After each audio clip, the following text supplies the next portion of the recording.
काल आलेल्या नगरसूल परिसरातील वादळामुळे सलग 3 दिवस नगरसूल परिसरात पाऊस पडत आहे आणि वादळाचे प्रमाण खूप जास्त आहे.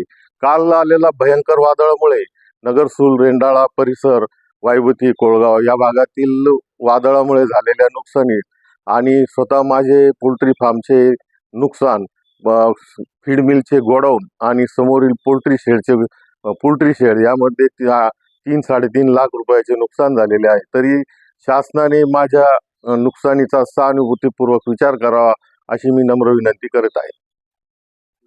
काल अचानक आलेल्या पावसामुळे खूप गारपीट झालेली आहे आमच्या भागामध्ये आणि खूप आर्थिक नुकसान झालेलं आहे. काल अचानक वावदन खूप होतं, वारा खूप होता, काहींचे घरांचे पत्रे उडलेले.